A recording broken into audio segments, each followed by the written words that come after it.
ia pras bandas do Araguaia pra fazer a travessia. O capataz era um velho de muita sabedoria. As ordens eram severas e a pionada obedecia.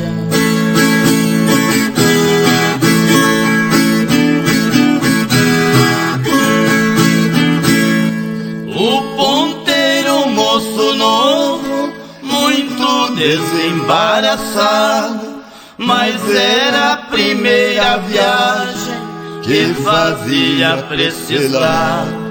Não conhecia os tormentos do Araguaia afamado.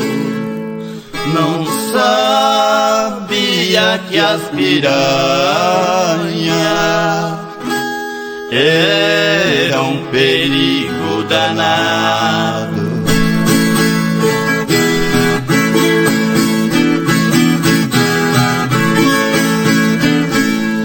Ao chegarem na barranca, disse o velho boiadeiro: derrubamos um boi na água, deu a ordem ao ponteiro. Enquanto as piranhas comem, temos que passar ligeiro. Toque logo esse boi velho, que vale pouco dinheiro.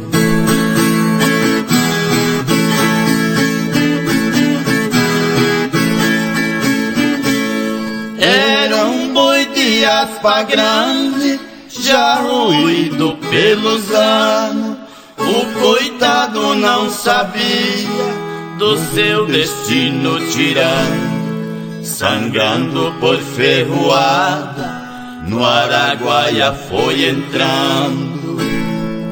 As piranhas vieram loucas e o boi foram devorando.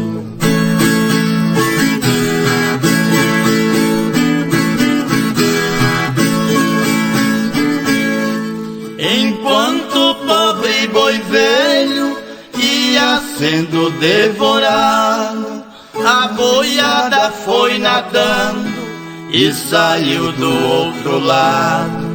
Naquela verde pastagem tudo estava sossegado. Disse o velho ao ponteiro: pode ficar descansado.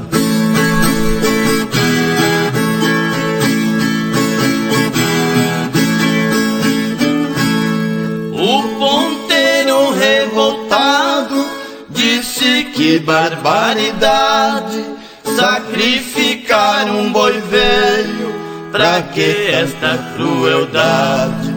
Respondeu o boiadeiro: aprenda esta verdade, que Jesus também morreu pra salvar a humanidade.